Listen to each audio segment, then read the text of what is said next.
We're here in a airfield lighting vault at Memphis International Airport to demonstrate some techniques using test equipment and some of the things that we've been talking about in the other segments. What we're going to do here is just show you what we would do if we were going to try and test the circuit. We know there's a problem with the circuit. We've gone out, we've done a visual check on it, so we're just going to come in here and do some tests now to see what the problem might be. So the first thing we want to do is, of course, check and make sure that the circuit is de-energized. Now, as we say in the safety section, the best thing to do, of course, I'm right here at the regulator, so it's very easy for me to tell if it's energized or not. But what we want to always do is test, check our equipment, make sure it's functioning, which it is, showing 4.8 amps. So now with the circuit shut off, we can trust that this is de-energized. So I'm going to pull the disconnect cutout.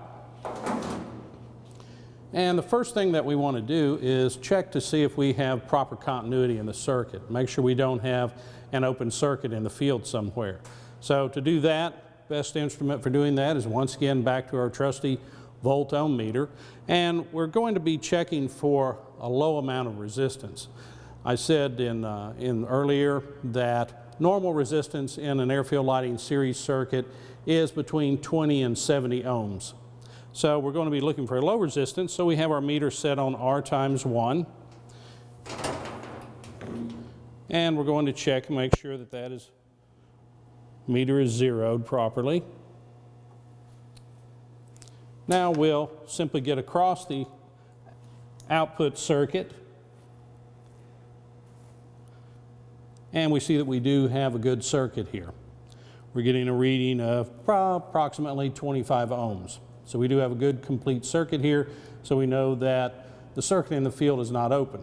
So next, we will test the resistance to ground to see if we have any faults to ground. What we're going to show here is we're going to measure this circuit. Now we've tested the circuit with the ohm meter. We know that we've got good continuity in the circuit. So we want to check for any faults to ground. Since we don't know the condition of this circuit, we're going to start out using this megger. This particular model here is both a megger and also a digital multimeter. So it's very handy, and it will test it up to 1000 volts DC. So we're going to start the test.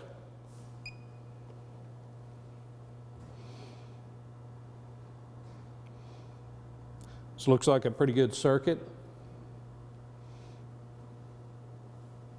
Yeah, we're already getting up into the gig ohm range. And another thing good about a lot of these newer meggers is that in addition to having the display showing what the insulation resistance to ground is, we also have a display here on the display shows the voltage. So we have 1000 volts selected, and you can see that the output on the circuit is actually 1052 volts. So what that does, that tells us that the circuit, we don't have a lot of leakage there, because if we test another circuit that has some faults out there and some leakage, what happens is the megger can actually charge that circuit up to what we're trying to, in this case 1000 volts, because there's too much leakage out there. And meggers are limited to the amount of current, typically 1.5 milliamps, something in that range. So we can see here we've got a very good circuit. It's reading 2.2 gig ohms. Which is about as high as this meter will read, 1000 volts, so we're good. So we turn the megger off and let it discharge the circuit, and we know that this circuit is good, no problems. All right, this time we're going to take a look at a circuit that's not so good. We saw testing a circuit that was very good in the other vaults. Now we're going to check one that's not so good. So we're going to measure it once again at 1000 volts. And we can see as high as this is coming up now is 0.3 megohms, or 300,000 ohms to ground. You can also see that here in the voltage that's displayed, that even though we're measuring it, we're trying to meg it at 1000 volts, we're only able to charge that circuit up to about 425 volts. Reason for that is we have so much leakage out there in the system that we're not able to charge that circuit up to the full voltage.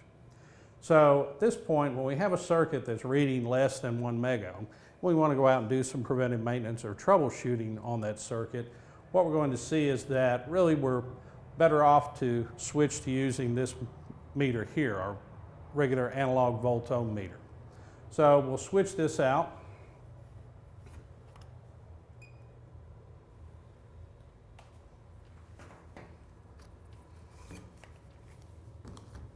Set that aside. We'll take our ohm meter. In this case, once again, I'm going to make sure I've got the meter zeroed there. And we're starting off the R times 10,000 scale, the highest resistance scale this meter is capable of, because we're going to be looking at about 300,000 ohms to ground. So, and we can see there we should be reading around 300,000 ohms to ground. Pretty much the same as we were getting with the Megger. Now the difference and the advantage to using this analog meter is that it actually can give you a fairly accurate reading because it has enough output voltage on the resistance scale to be able to drive all that circuit out there, that very long circuit, and give you a decent reading. So what we'll see now is why you would not want to use a regular analog meter, such as one of these, or a digital meter, sorry, to do that same sort of a test. You wouldn't want to use this for trying to take a resistance measurement on these very long circuits. Got it connected up. Why is it doing that again? Oh, here we are. Let's take a shortcut here and then I'll start that over. Yeah, you can stop where you were. You said meter. Yeah. And then so let's connect that up.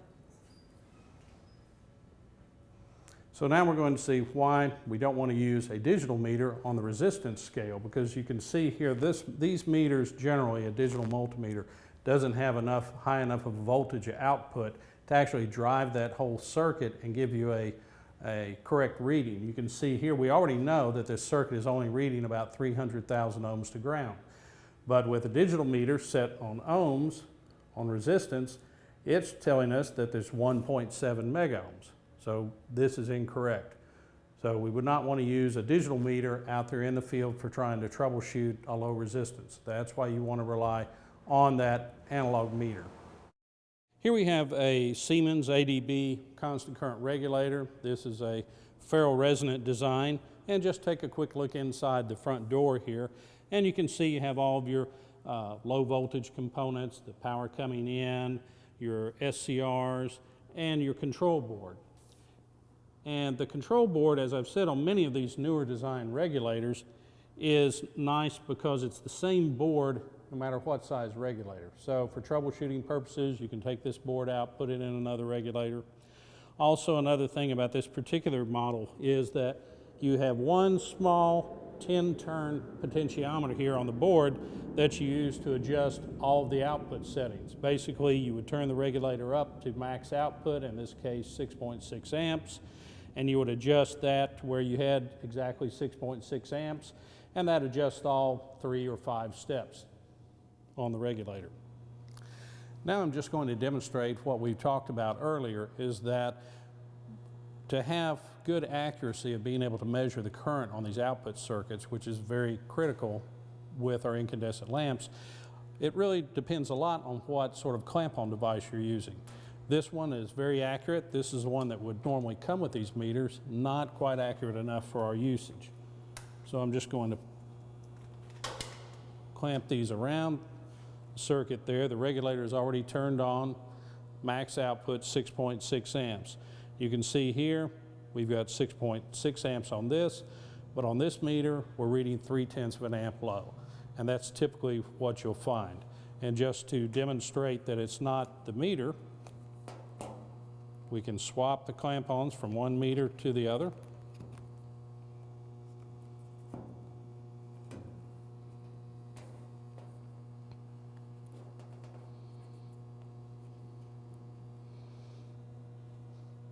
And now you can see that the low reading moves to the other meter.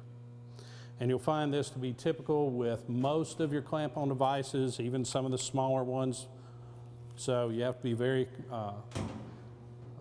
careful when purchasing this equipment, and we do have some that we recommend that we've tested and know that are accurate. What I'm going to demonstrate now is how to tell if the clamp-on that you're using is actually accurate.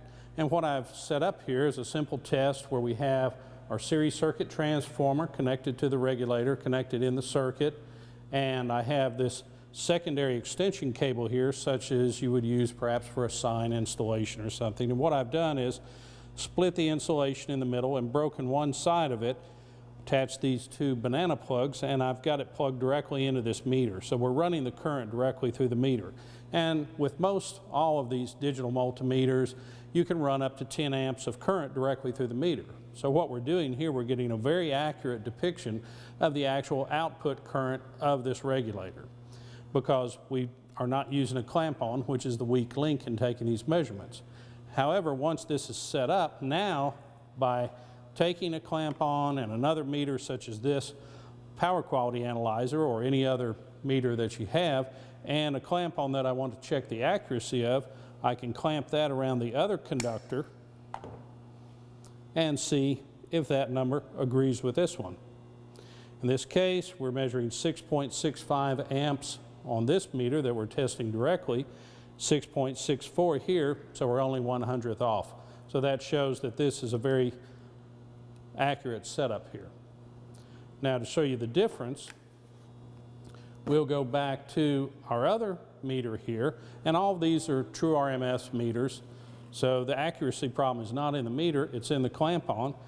We'll take the other clamp-on we want to test, clip it around that second conductor, and you can see as before it's measuring 6.4 amps. So it's about 2/10 low. That's not accurate enough because, as we've said, with the current in our series circuits, we need to be able to measure differences in current down to 1/10 of an amp and be absolutely accurate. So that shows that this clamp-on would not be a good choice. We're going to take a look now at the different output waveforms of some of the different types of regulators we've been discussing. First, we're going to check the output of a saturable reactor regulator. Those, you'd be familiar with them by the names of heavy duty or Manerco. So we're going to turn the regulator on. And this is a 3-step regulator, so it's step 1, 4.8 amps roughly. You can see just a very slight distortion in that waveform, but still a pretty good sine wave.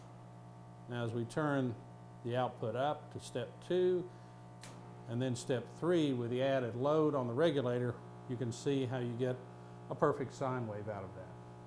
Now we're going to take a look at the output of a ferroresonant regulator, in this case an ADB, older ADB model.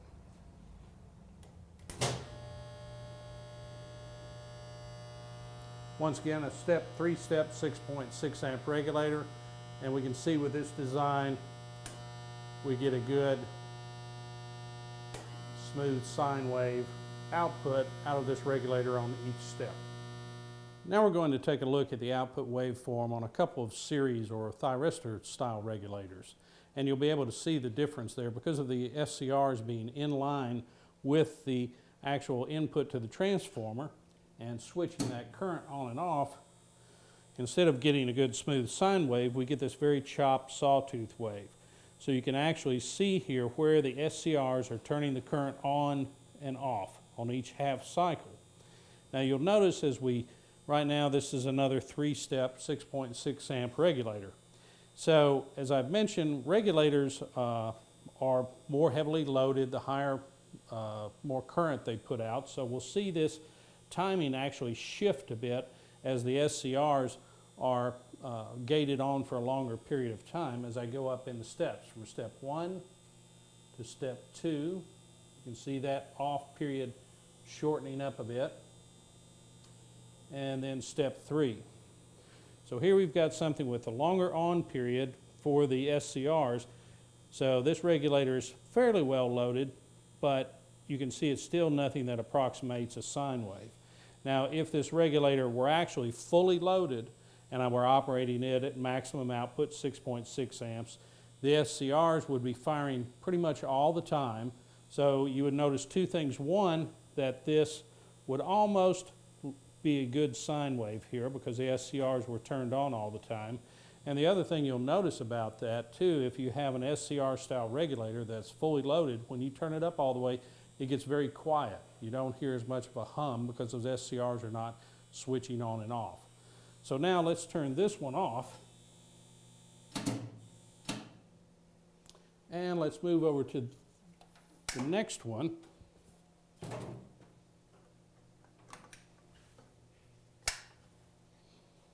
Because this one is not as heavily loaded, so we're going to see the difference.